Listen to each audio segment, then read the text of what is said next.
Hello student, आपका हमारे YouTube channel पर स्वागत है। दोस्तों, आज हम एनसीईआरटी हिस्ट्री के अगले चैप्टर के बारे में बात करते हैं। देखिए, 12th क्लास की जो बुक है उसका जो अगला चैप्टर है, चैप्टर नंबर 7, इसका नाम है एक साम्राज्य की राजधानी विजयनगर, लगभग 14वीं सदी से और 16वीं सदी तक। तो अगर हम मोटे तौर पर बात करें तो विजयनगर साम्राज्य के बारे में हम इस चैप्टर के अंदर पढ़ेंगे और एनसीईआरटी में कौन से इंपॉर्टेंट फैक्ट इसमें दिए हुए हैं उन सभी के बारे में हम चर्चा करेंगे। तो चलिए हम शुरुआत करते हैं इस चैप्टर के बारे में। देखिए, सबसे पहला पॉइंट है कि विजयनगर अर्थात विजय का शहर साम्राज्य की स्थापना 14वीं शताब्दी में की गई थी। तो क्वेश्चन पूछा भी जाता है, कालक्रम के अनुसार क्वेश्चन कई सारे पूछे जाते हैं। तो विजयनगर साम्राज्य की स्थापना कब हुई थी? 14वीं शताब्दी में विजयनगर की साम्राज्य की स्थापना हुई थी। आगे हम बात करें, यह विजयनगर साम्राज्य कृष्णा व तुंगभद्रा जो नदी हैं उनके दोआब क्षेत्र में स्थित था। दोआब क्षेत्र का मतलब होता है कि दो नदियों के बीच उपजाऊ जो क्षेत्र था वहां पर विजयनगर साम्राज्य स्थित था और इसके प्रमुख शासक थे कृष्णदेव राय। इनका जो शासनकाल है वह 1509 से 1529 तक इनका शासनकाल रहा है। तो कृष्णदेव राय विजयनगर के बहुत ही प्रसिद्ध शासक रहे हैं। हम्पी के भग्नावशेष, यहाँ से क्वेश्चन पूछा जाता है। 1800 ईस्वी में एक अभियंता, इंजीनियर और पुराविद मतलब आर्कियोलॉजिस्ट कर्नल कॉलिन मैकेंजी द्वारा प्रकाश में लाए गए।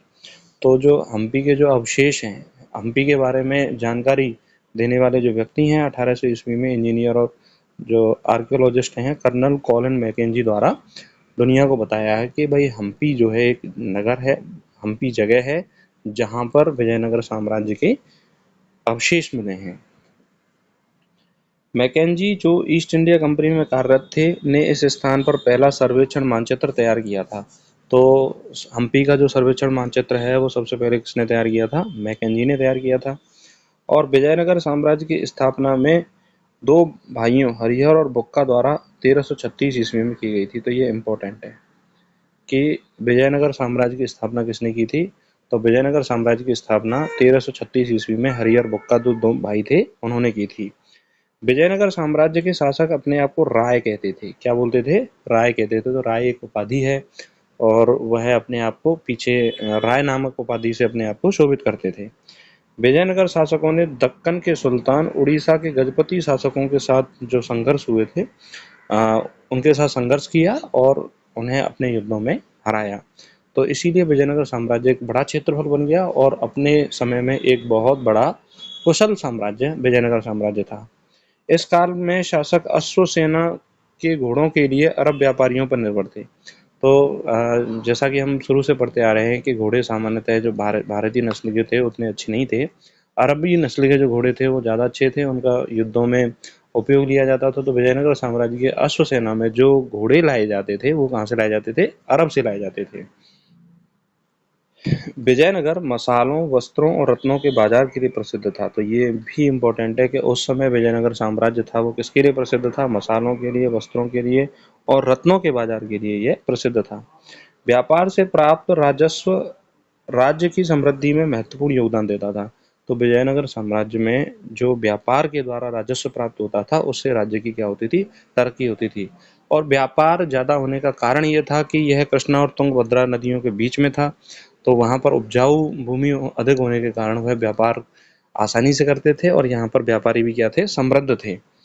विजयनगर पर संगम, सुलभ, तुलुभ और अराविदु वंशों ने शासन किया। तो ये भी इम्पोर्टेंट क्वेश्चन है, पूछा जाता है कि विजयनगर साम्राज्य पर कौन कौन से वंशों ने शासन किया? संगम, सुलभ, तुलुभ और अराविदु वंशों ने क्या किया था? शासन किया था। विजयनगर के सर्वाधिक प्रसिद्ध राजा कृष्णदेव राय तुलुभ वंश से थे। ये भी मोस्ट इम्पोर्टेंट है, परीक्षा की दृष्टि से इसको आप याद रखें कि राजा कृष्णदेव राय का संबंध कौन से वंश से है? तो राजा कृष्णदेव राय का संबंध जो है वो तुलुभ वंश से है। इनके शासन की चारित्रिक विशेषता यह है कि उन्होंने अपने साम्राज्य का विस्तार किया और सुदृढ़ीकरण किया। इनके शासन काल में अयुक्त मल्लपद नामक तेलुगु भाषा में कृति लिखी गई। यानी इन्होंने शासनकाल के विषय में अयुक्त मल्लपद नामक तेलुगु भाषा में इन्होंने क्या लिखी थी? कृति लिखी थी राजा कृष्णदेव राय ने। नेक्स्ट पॉइंट है, विजयनगर शहर को विशाल किलेबंदी की गई थी। अब्दुल रज्जाक के अनुसार इसे 7 दीवारों से घेरा गया था और इसने शहर, कृषि क्षेत्र और जंगलों को भी घेरा गया था। तो विजयनगर साम्राज्य को, संपूर्ण साम्राज्य को 7 दीवारों के द्वारा घेरा गया था। इसीलिए उस समय ये बहुत सुदृढ़ साम्राज्य था और समृद्ध साम्राज्य था, और यहाँ के जो शासक थे उन्होंने कुशल रूप से यहाँ पर शासन किया था। कुएं, बरसात के पानी वाले जलाशय, मंदिरों के जलाशय आदि संभवतः सामान्य नगर निवासियों के लिए पानी के स्रोत का काम करते थे।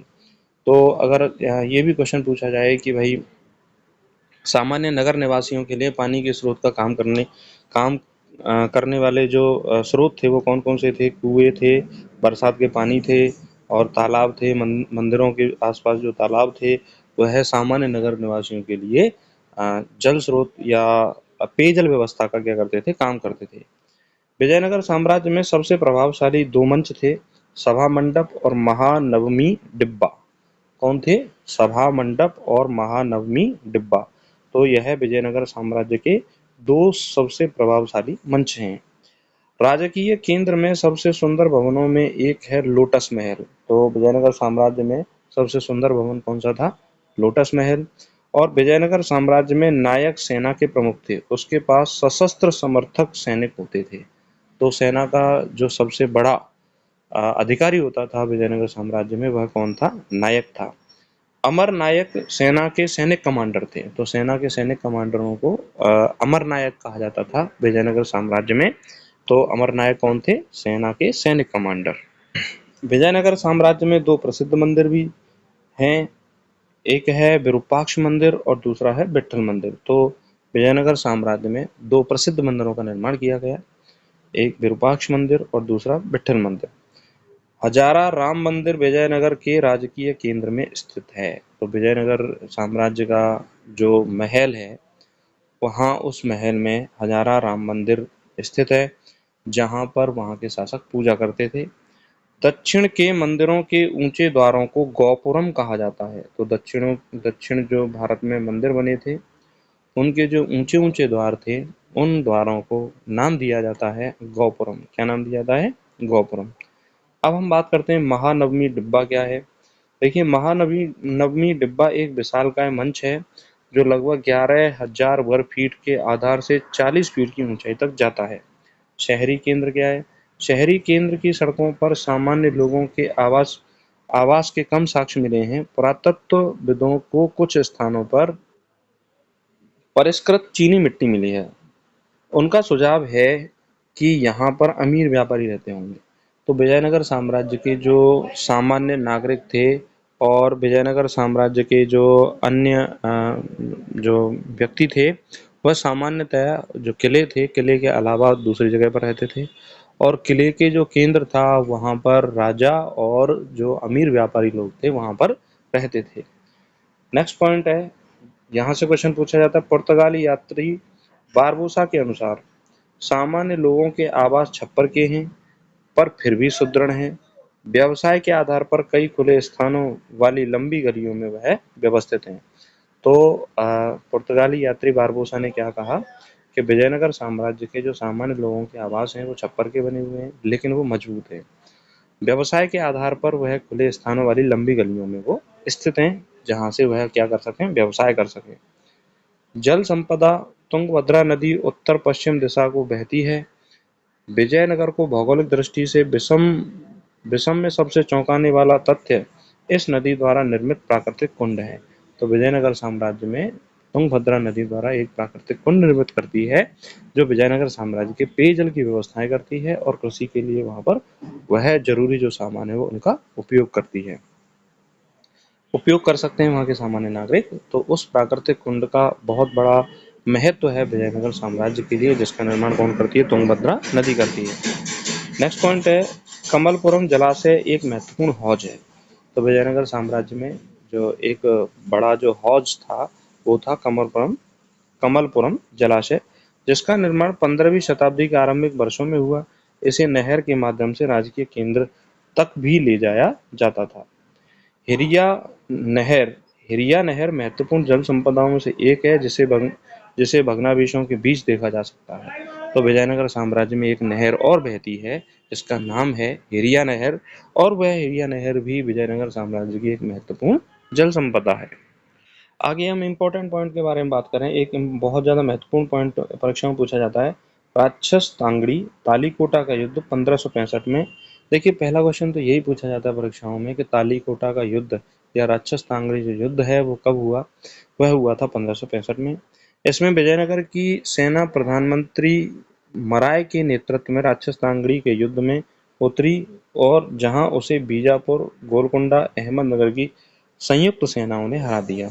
तो देखिए, तालीकोटा के युद्ध में विजयनगर साम्राज्य को हार का सामना करना पड़ता है, क्योंकि तीन जो आसपास के राज्य थे, बीजापुर, गोलकुंडा और अहमदनगर, इन तीनों के संयुक्त सेना ने इनको हरा दिया। और उस समय जो सेना का नेतृत्व कर रहा था वो कौन कर रहा था? प्रधानमंत्री मराय। विजयनगर साम्राज्य में आने वाले 3 यात्री कौन हैं? अब्दुल रज्जाक। अब्दुल रज्जाक फारस का रहने वाला है। निकोलो कॉन्टी या निकोलस कॉन्टी इटली का रहने वाला है। और डिमिंगो पेस ये भी इटली का रहने वाला है।